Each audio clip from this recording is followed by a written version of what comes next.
we are creating matter, but we have to create it up there first to be, really conscious creators, and to know, okay, I'm going to grab it from 5D and I'm drawing it into 3D, rather than working hard in moving 3D, because that's way more work than working on a level of energy.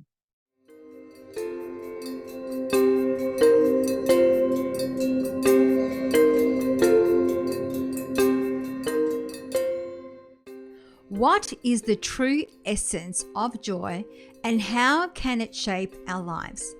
Dr. Joy Martina, a renowned transformational coach and energy psychologist, delves into the profound impact of joy on human experiences and shares invaluable tools to navigate life's challenges with authenticity and embrace the transformative power of emotions. Discover the distinction between happiness and joy, where happiness stems from external source, while joy becomes an internal driving force. Dr. Joy encourages to honor both sorrow and gratitude for our experiences, reminding us that joy springs from embracing the full spectrum of emotions. She challenges us to reframe challenges as opportunities for growth and introspection, emphasizing forgiveness, release, and the power of setting intentions. With practical tools at hand, including embracing alternate perspectives and consciously redirecting emotions, Dr. Joy paves the way for authentic living. It's now time to allow her wisdom to inspire you to embark on a transformative journey where joy becomes your guiding force, propelling you towards a life of purpose and happiness. Enjoy. Well, welcome to the show. We've got a special guest all the way from Austria. We've got the beautiful Dr. Joy Martina. Welcome to the show. Thank you for having me. I was just explaining to Joy that I do not look like that at 8 o'clock in the morning. She's doing well. And she went to a party last night and had a good night. So she's doing amazing. Double amazing. That's right. There's nothing like keeping your vibes high. I know. It's fantastic. So the way that we love to start the show is we always love to ask our guests to share their story. So, Joy, what inspired you to do what you do today? Well, deep depression inspired me. I was struggling with depression in and out of it. I didn't at that time, I'm almost 50 years old this year. At that time, depression wasn't a thing, especially all mental kind of issues were A, not talked about, and B, there was nothing really much to do about it. So I had to go on my own quest and find out, why the hell was I feeling the way I was when I had everything in life that I was told I should always have. So, the marriage, the children, the beautiful home, the houses, the cars, all that stuff. And still I was not happy. And I went on a quest to find out, how can I find that joy in life again, especially since I'm called Joy, because my parents gave me that name because they were told they couldn't have children.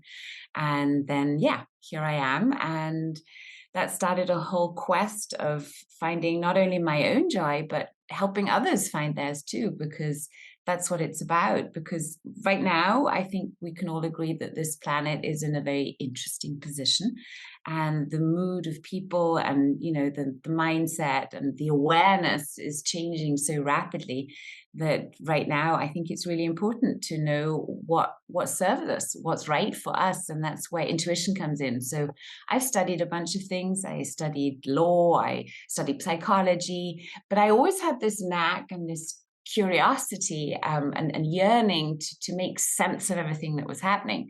So studying psychology and lots of different techniques and ways of, understanding the human mind and understanding how we operate had me realize that we all have this internal guiding system, which I call intuition. Some people call it their highest selves or their true selves. And there's so much mysticism around it. So studying a lot of spiritual practices, different, meditations and all that, had me realize that we're actually all talking about the same thing. We agree usually on the fact that there's something that created us, some energy, some, I don't know, whatever label you want to give it. And that created us is still within us. but sometimes we can lose touch with it. And then we end up feeling lost and maybe depressed and kind of frustrated with life. So I have been on this mission of helping myself and others now for, yeah, about 20 years. I've been working with all kinds of walks of life, all kinds of ages, genders. And I know we're all intuitive. We all have this highest intelligence that we can tap into that helps us navigate life in a way more easeful way. But here's the thing, now that we are being bombarded with so much information daily, gigabytes of information streaming in at the constantly, we can get distracted and disconnected and then lose sight of who we really are. So I think it's about finding ourselves to find true happiness.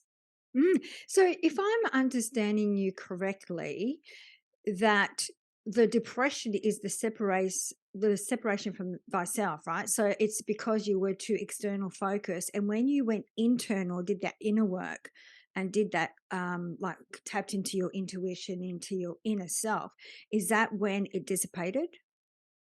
Well, no, that's when the conflict really then came up, because you see, it had me realize these different parts of us, of me, the part of me that was trying to be the perfect mom, the part of me that was trying to be the perfect business person, that, all these roles, and trying to get that all into this perfection. So, this perfectionism then has us often people pleasing. I was a terrible people pleaser. I was so tuned into what everybody else would need that I forgot about myself. And when we prioritize everything else above ourselves, we'll have that internal conflict of trying to please others, but no longer pleasing ourselves. So it really takes not only the going within and becoming aware of what's going on. That's always step one, noticing, oh, this something's off. Then going inside and saying, okay, what's off and why is it off? But that's the conflict part that sometimes we can stop going through. We'll shy away from it because it's not pleasant. It's not really very pleasant at the beginning to discover that, yeah, everything that I'm facing in life right now is due to decisions that I made in the past. And taking that responsibility for our lives can feel hard. It can feel overwhelming, especially if we don't have help or we don't have the support around us to show us that that's okay. We actually all have that struggle. So it's rather like having a pimple. You notice the pimple coming, you notice it coming, you think, oh my God, the pimple's coming. And you try and do everything about it to stop it from coming, but here it is. And then you go inside and you notice, okay, let's sit with the pimple. And then the pimple can pop and then it dissipates, because then you figured out what the learnings were. Because you see, the moment we receive the learnings of an experience that we had, and it's all just an experience, and we receive those learnings, all the emotions and the decisions that we made at that time dissipate too. And that really is quick. So change happens in an instant, but we can take quite a while to get to that moment when we're ready to change, when we're ready to take responsibility and then make new decisions.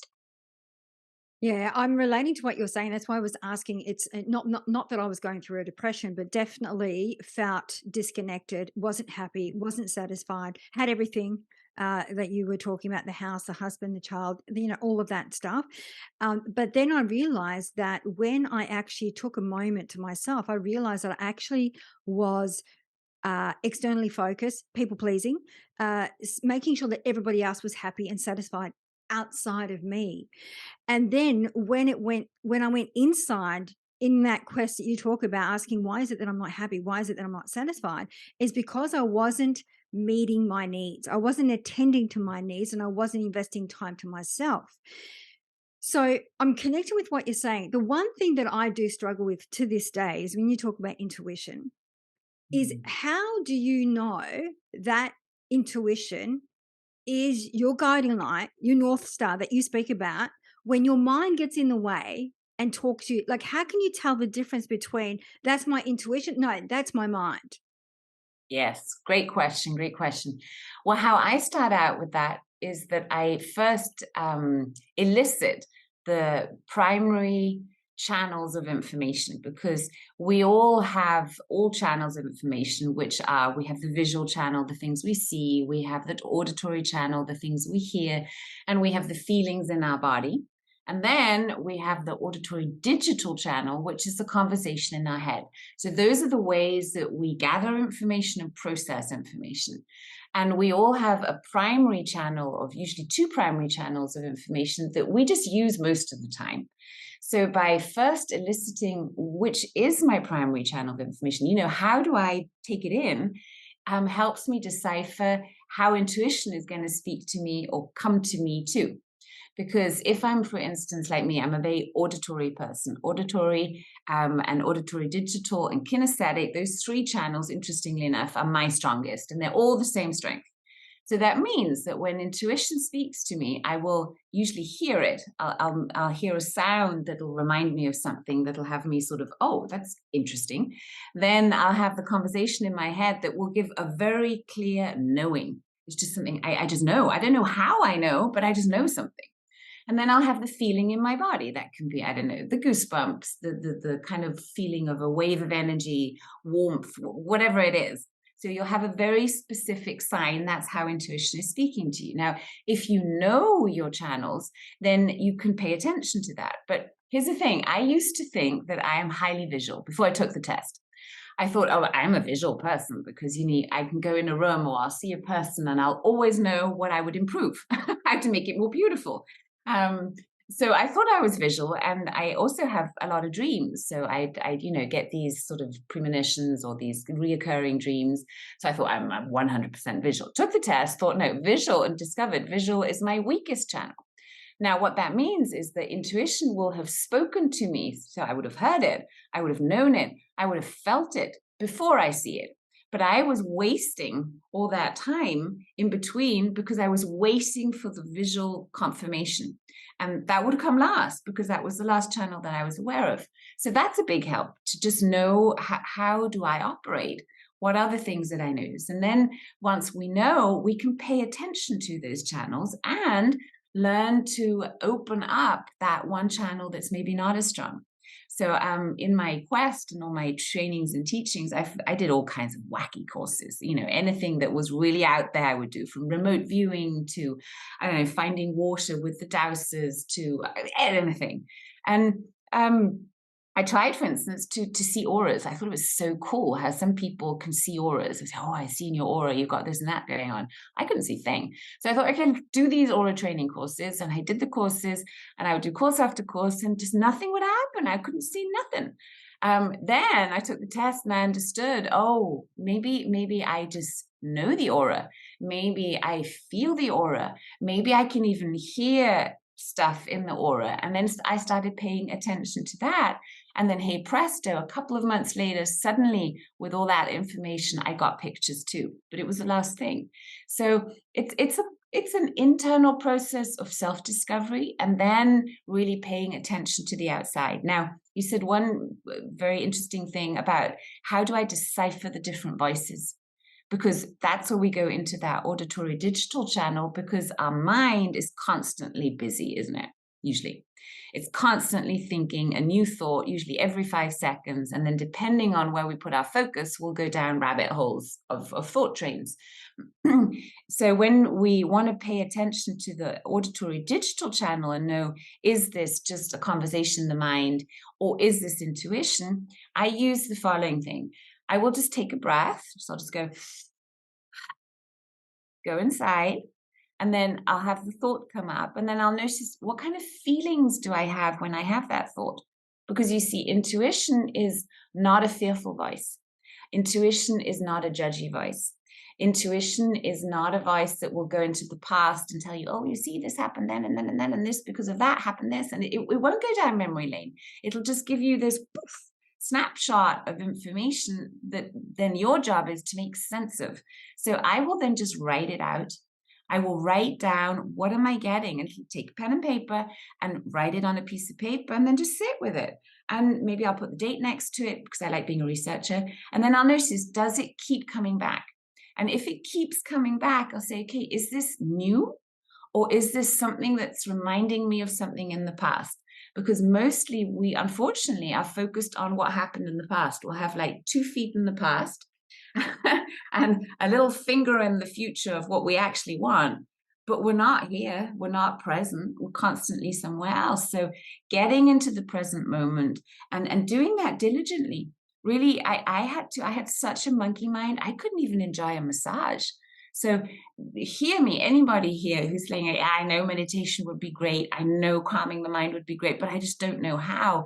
Let me tell you, it's just a practice. It really is. It's like going to the fitness studio and training your biceps. You've just got to keep doing it.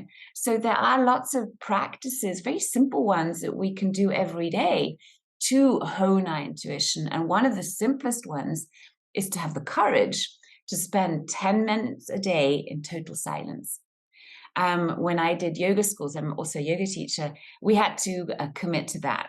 During the yoga training, at school, we said, okay, every single morning before we get to yoga school, and yoga school started at 7 a.m., we're going to have already meditated. We had to promise.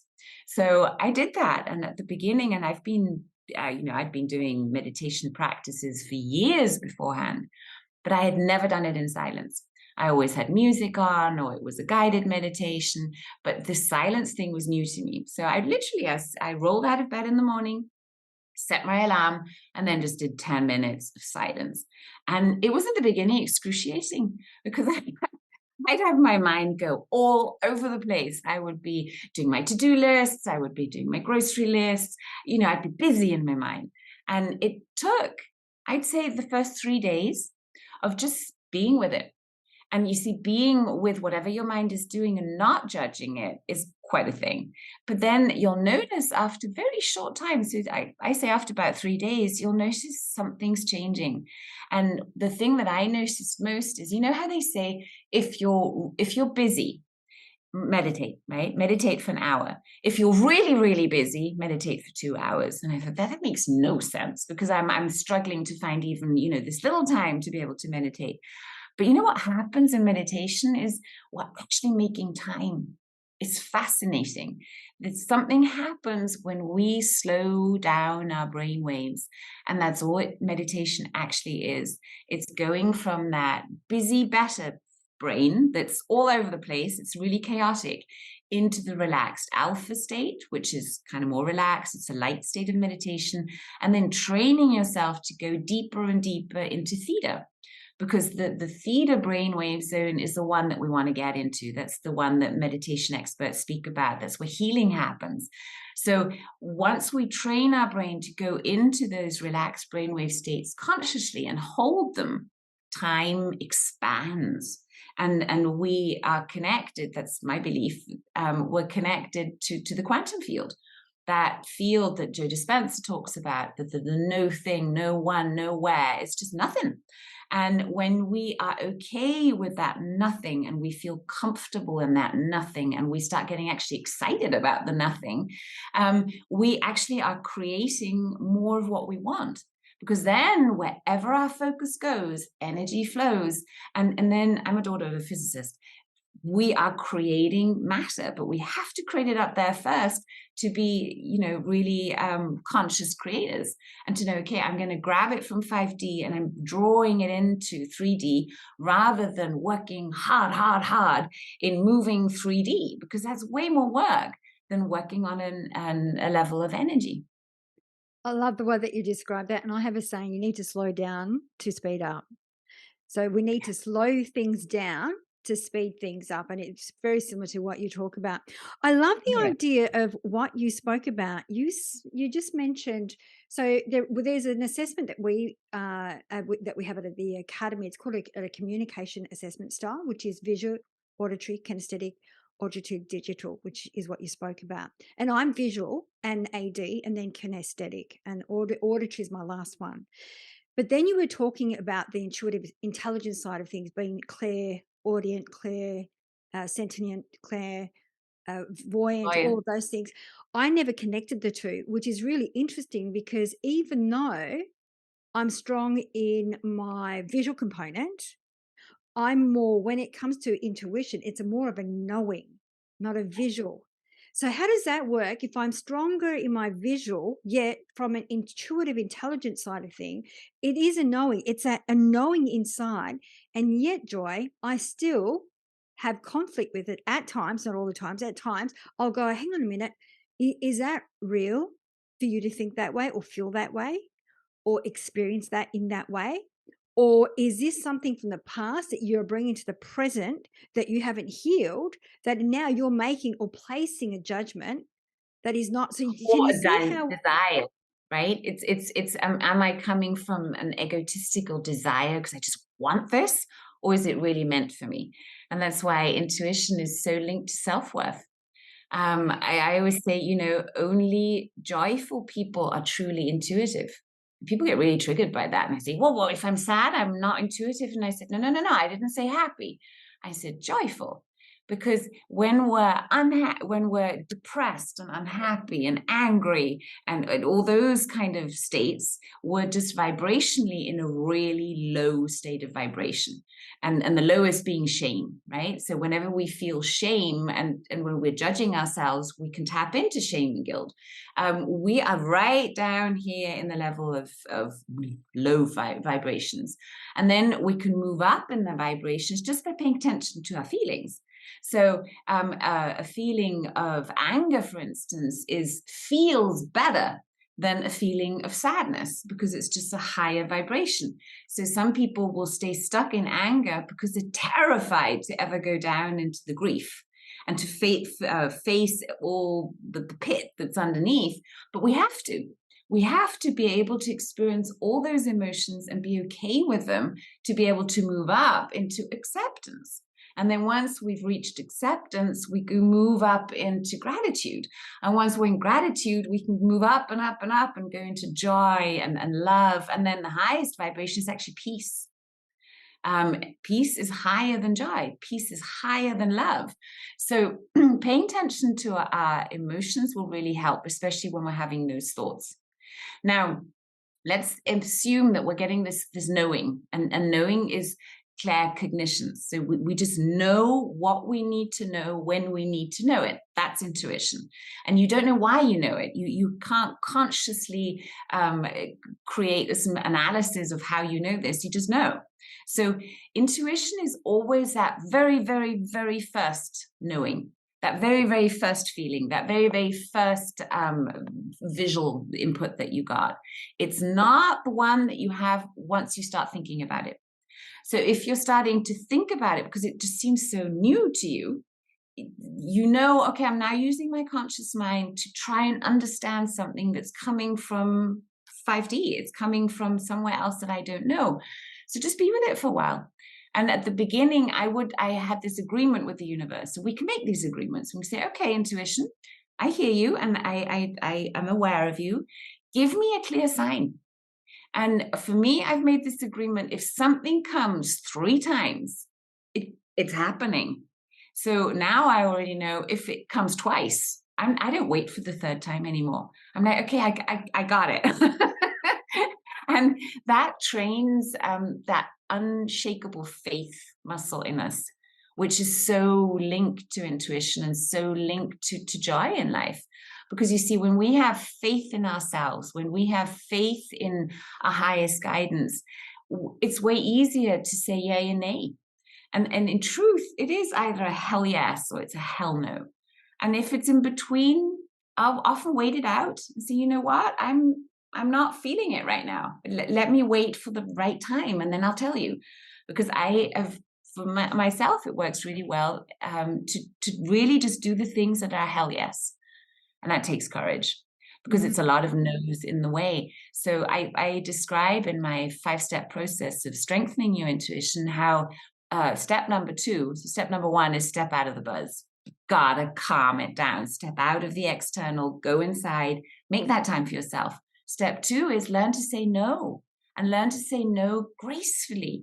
I think especially as women, I can speak for myself, but also the thousands of women I've worked with, we can struggle with that no so hard that it can feel so unpleasant just to say no. So part of the trainings that I do with my golden goddesses, for instance, is that we practice saying no and practice the joy of saying no and saying that no nicely. No, thank you. Really sweet of you, but no, thank you. Maybe another time. And then step 3 is learning how to forgive and release joyfully. I used to be a total control freak. Because that's how I felt safe. I felt I had to have everything checked and controlled so nothing could go wrong, but things still went wrong. So learning to let go and to trust and release is a huge part of that. And here's the thing, at least I was always taught that forgiveness and release has to be a really hard job. And it's kind of painful. It usually takes a long time and costs a lot of money because, I mean, I've done all kinds of therapies. And if you look at classical psychotherapy, is you go once a week and you talk and you talk and you talk, and you usually end up going for years, like, but nothing's changing. So I think nowadays we have so many tools, we have so many different techniques and approaches to solve something that the moment we're aware of a condition, a program, a pattern, that's all I call it. It's just an informational pattern. The moment we're aware of that pattern, we can change it by making a conscious decision and using tools to implement it and integrate it in 3D, which is our body. That's why I'm a big fan of tapping. I love using tapping to connect 3D and 5D, to bring our brain and our heart and all our parts back into alignment to what we really want. So part of it is releasing all the past stuff, right? And then step 4 is owning our desires. So that's when we get into, when we know what we're saying no to, is what do I really want? What do you really, really want? And desires are something very beautiful. And unfortunately, often very misunderstood, because I think we spend or a lot of time denying our desires or judging our desires. I think, or pushing them away because they seem too big, too out there, too outrageous. But here's the thing, desires choose you. You don't have a say over your desires. A desire is a desire, and if it's there, it's always going to be there. The only part we need to figure out is, how do we bring this desire to life in a joyful, graceful, and easeful way without harming others, without, creating some chaos. And so part of the owning of the desires is really, and I'd like to give that as a tip to our listeners, is start writing your book of desires. I have it on my phone. I love writing in 3D too, so I have lots of notebooks. And I have a book of desires. And every day I will write at least one heart's desire in there. Now, many of you might think, well, I don't have that many. You do. How about just writing them down, and writing them down just for yourself, not sharing them with anybody? That's another tip. I really am not a big fan of oversharing everything with everybody, because then you'll get all the other opinions. People will mostly tell you why it's not possible. Forget about it. Don't do that. Just write them down for yourself and go crazy on them. How wild and outrageous can you make those desires? Because the moment we own them, something happens inside of us that we actually gain energy towards those goals and dreams that we have. But we have to name it to claim it. So own your desires. And then in step 5, we connect to, I call it connect to the universe.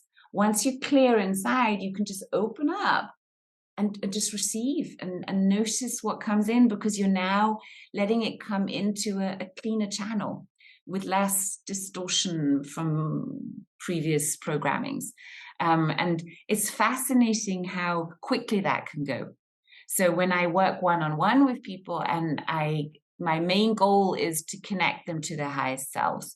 So people will come in and have all kinds of issues, and I'll spend a time talking about the issues, but not much, because then I want to go into, so, okay, we now know what you're struggling with. What do you really want? Where's this going?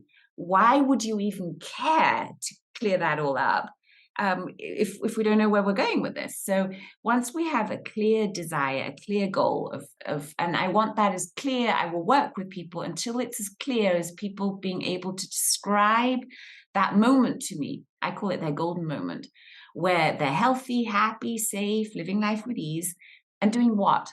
What are you noticing? Would it be a feeling in your body? How would you feel in that moment? Would you feel relief? Would you feel gratitude? Would you feel that excitement? What would be going on in your head? What would you be saying to yourself in that moment when you realize you've done it? You're here. This is your goal, your heart's desire. It's manifested.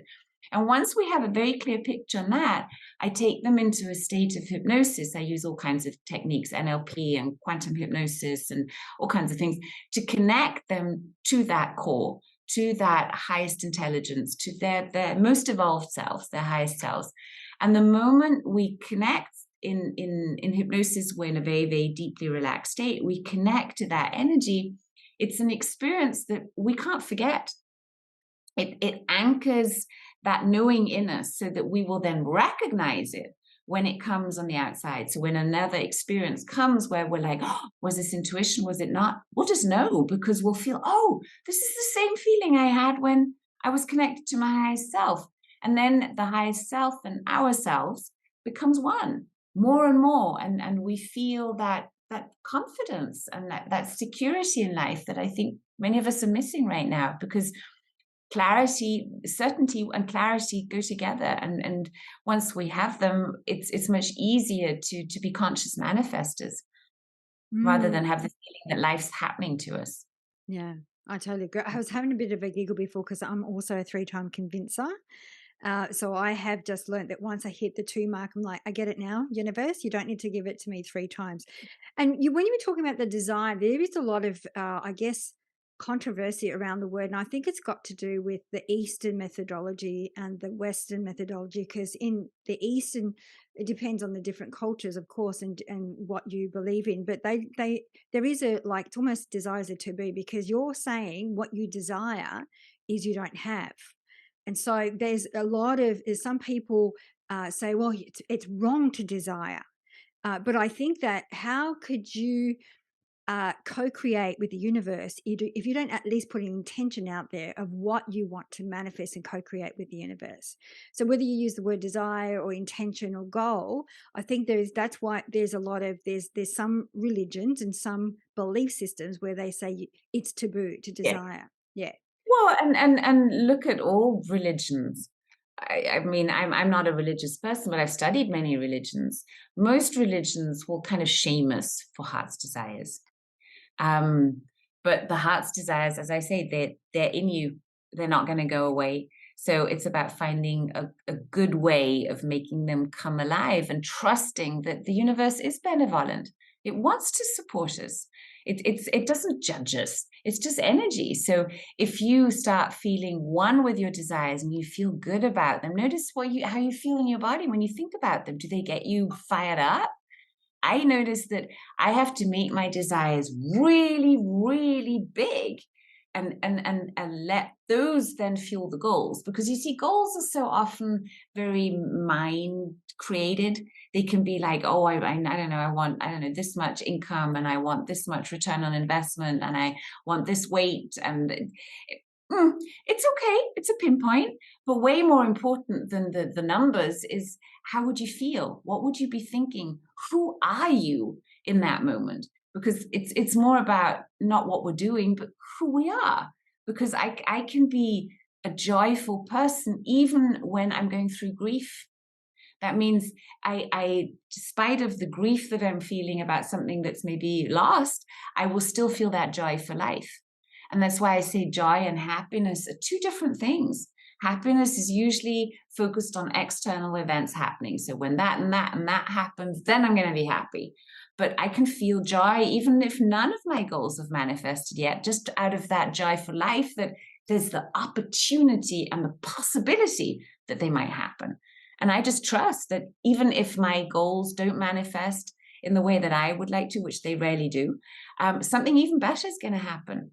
And that lets us let go of that hold and control that is so exhausting. So how could you, so I get that joy is an internal driver and happiness is an external driver, but how do you hold the two, grief and joy, in the same moment? Mm. There's a beautiful word in Portuguese, and it's a word that only exists in Portuguese, which is called saudade. And saudade is the feeling that we have when we remember happy moments in the past. So we have that, yeah, that grief of it's no longer there, but we also have that gratitude that we were able to live them. So when my grandmother, for instance, passed, and she was my big role model, Peggy. And when Peggy passed, I went through that grief very consciously. I really wanted to, because I wanted to honor the relationship and her by not shying away from it, not distracting myself from it, not pushing through it, but just I thought, you know what, I'm just going to be with this. And in there, I noticed that I don't know, I'd be sitting in the plane, for instance, somewhere, and suddenly this wave of grief would hit me, and I'd remember her, and I'd be, oh my God, she's not here anymore, right? And I would feel the grief, and I just let it flow through me. And I would notice how there'd be a couple of tears going down my face, and I didn't want to fix or change anything. I was just, I'll just be here. And I felt joy to be able to experience the grief. It really is just facing it with an open heart. So a lot of sometimes I think we're trained to be less sensitive, especially as empaths. I'm a big empath, so feeling other people's energies and moods and stuff it's natural to me, which is great. And at the same time, it can often be a challenge because then it can be hard to decipher what are my feelings, what are other people's feelings. But the great thing about being an empath is to know that the more feelings you can feel, the deeper you can go into, for instance, grief, and just feel the grief, the bigger your vessel is getting also for the joy. So the deeper the grief, the higher the joy. It's really about having that courage to feel them all, and know it's just energy moving through my body. That's all that emotions are. And I can use that energy to create something good. So let's take anger, for instance. I used to be very angry as well. I used to get so angry about so many things. And I know, nice girls are not angry. So I do all my things, but I would still be angry. I'd still judge myself with the anger. It was like, I shouldn't be feeling angry. Until that switch happened, I thought, who says who? Why didn't I just feel it? And then when I feel that emotion, I can then choose, what am I going to do with it? And anger, for instance, one of it is anger is such a great energy to actually change something. And if we look at the past and we see all great revolutions were started by one angry person saying, enough, I've had enough of this, and then creating that change. So it's a fire that has had me write the most amazing things, has had me, I don't know, plant beautiful trees. So I'd go ahead and I'd take that energy and say, okay, feeling really angry right now. Let's just be with it. How are we going to use this fire? So I'd say, okay, I need to plant some new fruit trees. Dig a hole, use that anger and dig a hole and create something beautiful with it. So I think that's where we're so lucky as humans, that we can consciously decide. And once we realize that I do have a choice, and we can start using the word I choose more often. It's another tip I'll give you right here. Watch out. How often do you say I choose? And how often do you say I wish, I want, I would, I could? It's a totally different energy. But if I, for instance, say, you know what, I choose to go to bed now. I choose to exercise. I choose to have something to eat. I choose to eat junk food. I choose to eat healthy, whatever you're choosing. But choose it consciously and stand to it, say it. And I've noticed that ever since I have been paying more and more attention to my words, and really paying attention that what I'm saying is also aligned with what I want. The more often I say choose, the more often I'm also inspiring others to choose consciously too. And what happens then is that we have way more authentic relations. And I'm a big fan of authentic relationships and authentic communication, compassionate communication, because it's true magic. It's magic. It is. And I choose is so much more empowering, so much more empowering. And absolutely, energy, when you think about emotions, it is absolutely energy. The thing is, we don't allow that. I'm trying to think of, there's a visual that a teacher of ours once through a visualized meditation was saying, like, if you could visualize you're by the riverbank, and your emotions is the river, and you're just allowing it to flow through. You're not stopping. And what happens is, he was saying that we put rocks in between, like in the river, and we stop the flow. And that's where we get stuck with these emotions. They get stuck and stored within our physical body. But it's really interesting. But even so many people fear going into the grief, because I say you got to go almost like through a breakdown to get to a breakthrough. And Yes. people are afraid to allow themselves to feel the grief. So why is that? Because Why do we're so many? breaking down, but we're breaking through. We think we're losing, and we're losing false parts of our identity. They're just not true parts. So whatever we can release makes space for who we really want to be. So yes, it does take courage. So you asked me when we were starting to share 3 golden nuggets. So I'd like to, because it fits so well right now, to show the tapping of, I call them the courage points. So when we notice that feeling of contraction, like, oh, I don't want to go there. Oh my God, I don't want to do this, right? So we're pulling away from it. That's just fear. So if we were to go ahead and tap underneath our collarbones on our chest bone when we feel that feeling, and just take a breath, and then say to ourselves, I love and accept myself even when I feel scared. And I love and accept myself when I now choose to be brave, to tap into my courage and to know that I can do this and I will do this and I'm doing this now, and then breathe again. We've switched the state in our body, because you see, by tapping and at the same time consciously saying something, we're doing more than our conscious mind can handle. And that's excellent, because it means that we have direct access to our unconscious mind, which we know is like running the main show. So by getting into the unconscious mind and giving a clear instruction, saying, you know what, it's okay, honey, we're feeling this, we love and accept ourselves, and we love and accept ourselves when we now choose something different.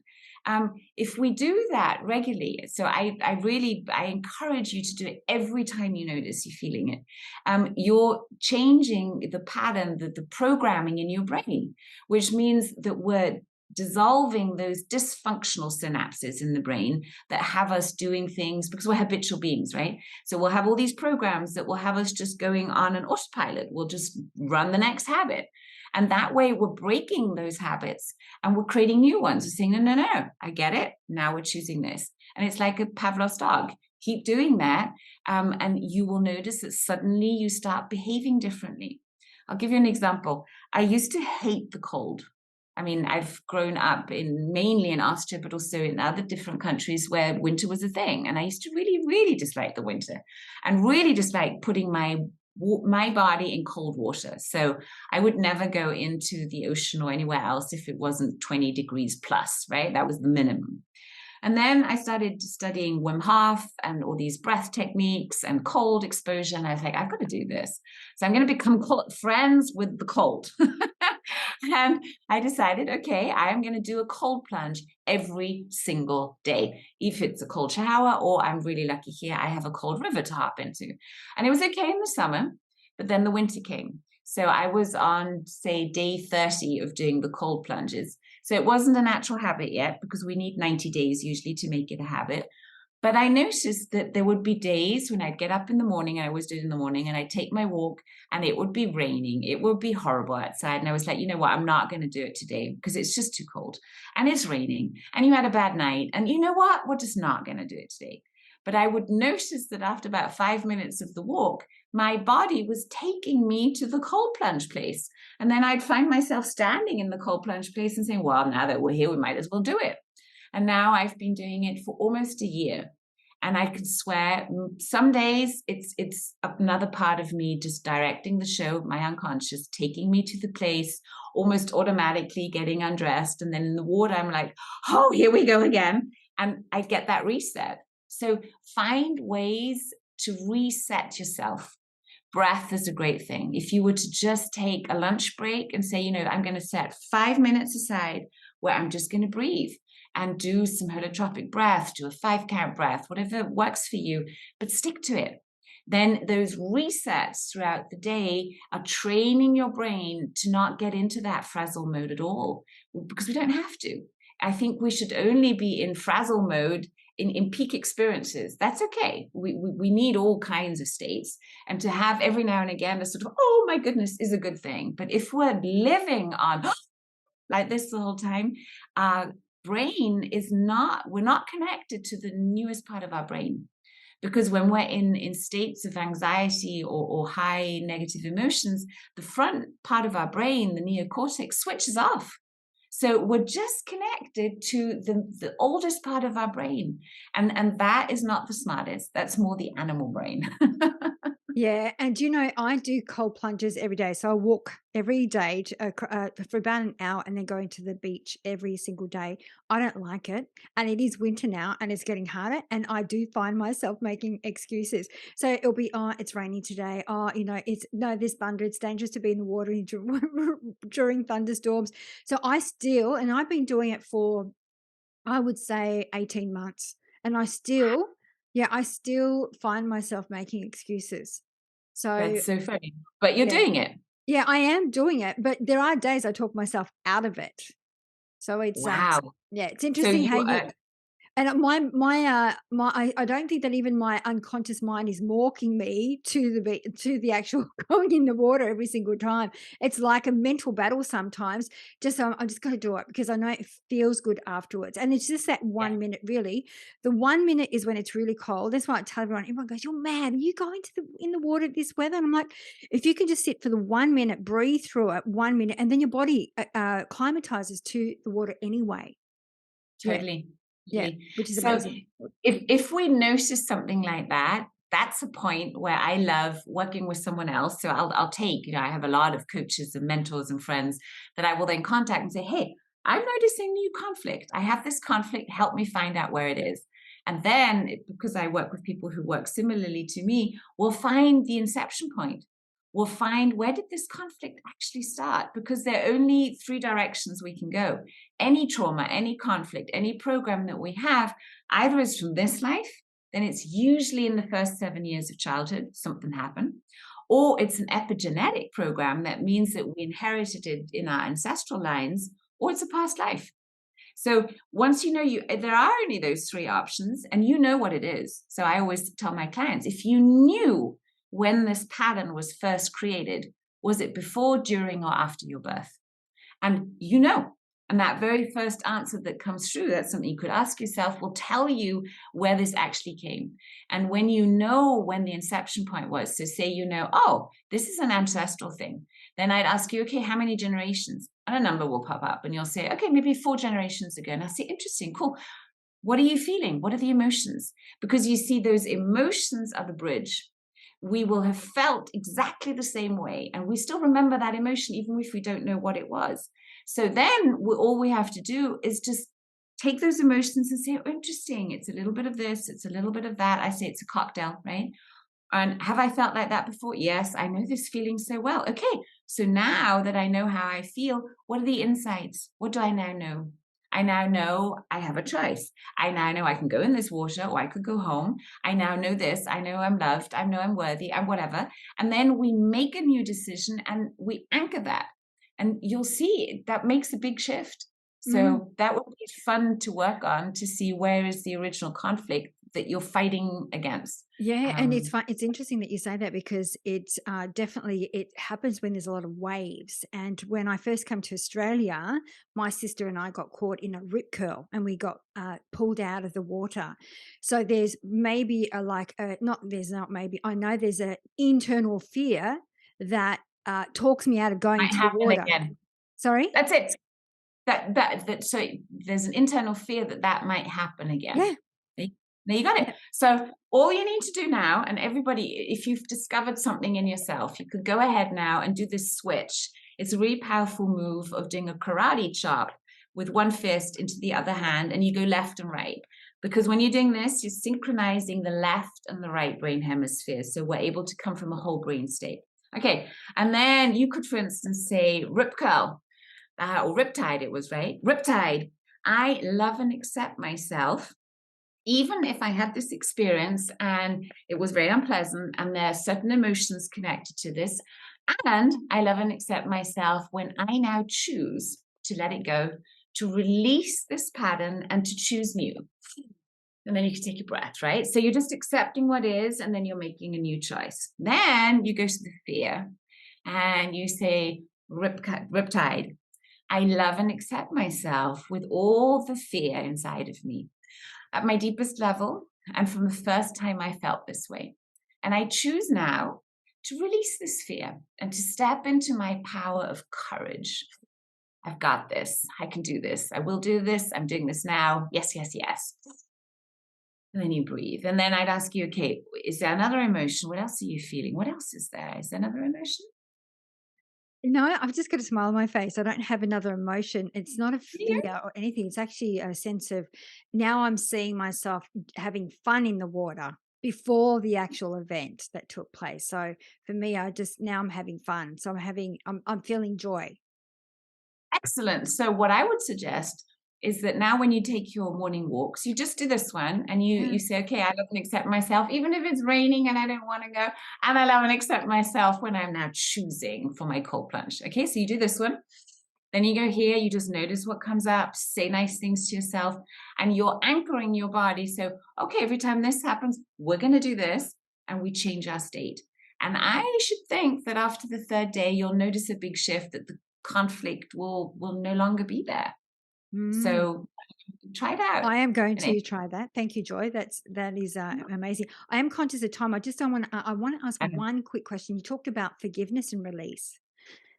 And I know that's a big one for our listeners because we have talked about it on the show before, and that's a really tough one for many. So we've had people write in, I mean, how am I meant to forgive my husband who was unfaithful to me? How can I forgive? Da, da, da. And so we talk about the forgiveness is about forgiving yourself, not so, and forgiving the other person. It goes two ways. But what we hear a lot of is they find it really hard to release because they can't forget. So they go, even though I forgive, it's not forgotten. So, and we shouldn't forget. But here's the thing, remember how we said that once we know where it's coming from, so say it's the husband's betrayal, we know where the pain's coming from, right? So the first step is to notice how it created so much in me that I'm making this mean. So what I like asking myself is, what else could this mean? Because usually we will come to conclusions that will tell us, okay, it was because you're just not good enough, right? You're just not lovable enough. You did this wrong. You did that wrong. And that's why this was like the punishment that had to happen. What if it's not a punishment? What if that is the biggest opportunity for you to learn something about yourself that's going to take you to a better state? So then I have to see the person, so the villain, the husband who did this to me, as my teacher. I've got to say, okay, what if on some level I chose this? I co-created this, right? Then I'm taking the blame out because it's never just one side. And I know this is hard to hear, especially if we've had abuse and terrible things happen to us. There's a different story that's running this all that wanted you to learn something. So say you were this beautiful innocent spirit and you were up in nirvana and they said, hey, do you want another life on earth? Really exciting one. And you were like, of course I do, because you're connected, you're a spirit, you know everything. So you make the choice, yeah, I want that human life. And then they say, okay, so what do you want to learn? And you'll say, okay, this time I want to learn how to truly love. Really, that's going to be my thing. I'm going to get this love thing figured out. And they say, excellent. So here's some role players for you. How are you going to learn this? And then maybe in that state, you said, well, give me a father that's going to abuse me. Give me a husband that's going to betray me, because that'll make me think. That'll make me realize that my happiness is not dependent on others, that I'm way stronger than I think I am, whatever, right? So what if that was just a game? What if it's just a script? And your dad, your husband, or whatever, kept to the script. They kept their promise. That's happened. So once you get the insights and the learnings of what has this made you a better person, it usually has, because you know what you are not. We learn through the different of the experience. We need to experience all the things so that we know what we are not. So you know what you're not. You know that you survived this. You're stronger than you were. You know more than you knew then. Once you get the learnings, you can see that person as your teacher was just trying to teach you that. It doesn't mean that what they did was right. Absolutely not. That's not what forgiveness is about. But it's about not allowing that thing that happened to you to define your future. But to say, okay, it was an experience. I'm getting my learnings and now I'm making new decisions. Because you will not have that same experience again if you get the insight. If we just say, okay, well, this just happened to me, that's just what it is, and I'm going to be angry and frustrated, guess what? It'll happen again and again. Or you'll close yourself off so much that you're no longer open to any form of love and relationship. Because that's what happens with non-forgiveness, isn't it? We Mm. just close down. We try and protect ourselves from all that pain. And as you were saying, there's no way to get out of pain other than going through it. And I Yeah. had to learn that in a big lesson with I had terrible back pain for years. And I just wasn't being able to solve it. And I was like, this is no life anymore. I just don't know how to be. I couldn't sleep. I couldn't eat. It was just like horrible. And then I went to one event where I had this wonderful person working with me, actually in authentic relationships. It was just authentic relating. We were just playing, role playing communication patterns. And then this person actually showed me and explained to me how pain is created in the brain. And pain is only created in the brain when the body feels unsafe. So I had to find out, how can I feel safer in life? How can I create more moments in my day to feel safe so that my body can learn to relax? And pain went, but I had to go through it. I had to breathe my way through pain and not shy away from it, not distract myself, not try and numb it away, but go right into the center. And you know who taught me that?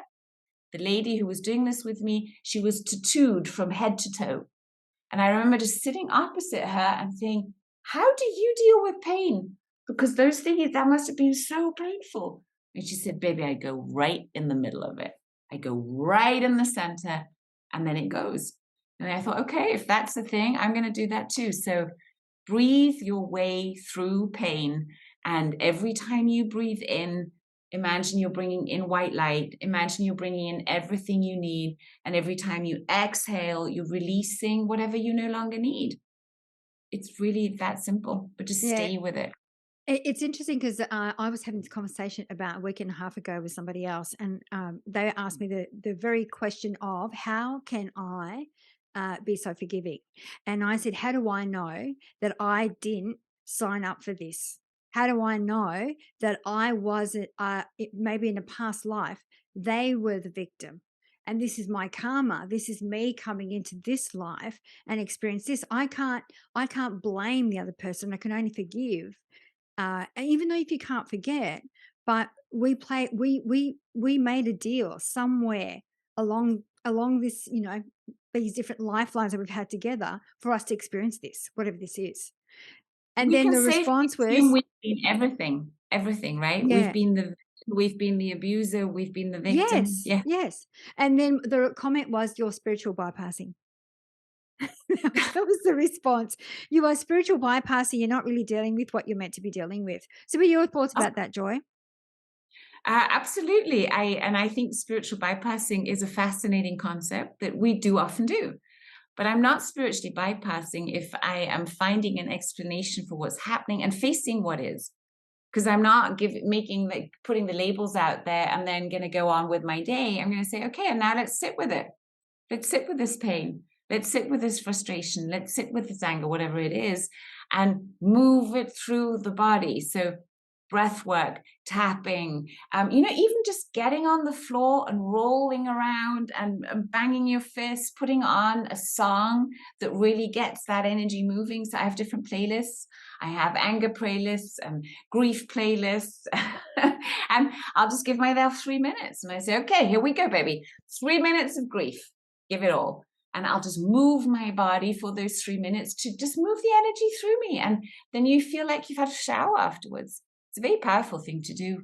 I love it. Absolutely love it. So I am conscious of your time because I know it's at the beginning of the day for you. So let's recap the 3 shiny golden nuggets for our audience. So what was the first one that you would like I'd to? say take that breath and say, what else could this mean? What else could this mean? If you're in a moment of stress, then go ahead, do the switch. Okay. Even if you just remember this, take a couple of breaths and then say to yourself, I love and accept myself with all of this that's going on. And I love and accept myself when I now choose for my joy. I now choose to be okay. I now choose to be happy, whatever. That's the second one. Third one is make time for silence. Make time Start your day, set your alarm, do 10 minutes of just sitting with your breath and being aware of everything that is. I want to give another one there is set a clear intention. Set a clear intention for your day in the morning in those 10 minutes, and you'll see that day will be different. And how we set our intention, that's my final tip, is if you're in a safe place, you just go ahead, you close your eyes, you notice how you're present, you ground down, you roll your eyes up, you roll them up there. That's to get the brain into the theta state. Roll them up there, and then you say inside of yourself, even if I don't know how to have a great day, even if I don't know how to be my best today, all I do know is it is so now. I delete all that could stop me. I download everything I need to do so now with grace, ease, and joy. Thank you. So it is, so it shall be, or something even better. I call that the crystalline command. And it not only brings your brain into the theta brainwave zones by rolling up the eyes. That's why some people, when they go unconscious, they roll the eyes up, because it's a reset for the brain, right? But you're also giving a clear instruction to your mind, to the universe, to the energy around you of, hey, this is what I want, even if I don't know how. Because the one question that our conscious mind will always ask is, how? How are you going to do that? I want to be rich. I want to be slim. I want to be this. How? Right? So there you're saying, even if I don't know how, all I do know is it is so now. So set a clear intention. I do that before I do a podcast, before I work with a client, before I do anything consciously. I say, okay, where are we going with this? What do I really want? And by doing that, you're training yourself to be conscious of your decisions. And yeah, I hope you all have real fun playing with those tools. And if you just do one and practice that every day, you will create that shift you're desiring. You really will. I love every single one of them. Thank you so, so much, Joy. So, where can our audience find you? Where do you hang out the most? I hang out on Facebook, on Instagram. I have joymartina.com. That's my website that you can find out all about me. I'm active on social media myself. I don't have a team doing it because I love the connection. So I always promise if you write a post on any of these social channels that is open, right? And you tag me in it, ask me any question, I will answer. I don't answer personal messages, they just get too many. But any open question, for instance, in Facebook, I have the Joy Tribe, where over 11,000 whatever people all just connected to create joy and to spread that joy. If you ask me any question there, I will always answer. And I love answering questions because I feel that's how we learn from each other. 100%. Thank you, Joyce, so much for coming on the show and for your time, your energy, and sharing your wealth of wisdom. I am going to be doing those practices, so I can't wait to put into practice first thing tomorrow morning. So thank you so very much. Thank you so much. Have a beautiful rest of your day. Thank you. You too.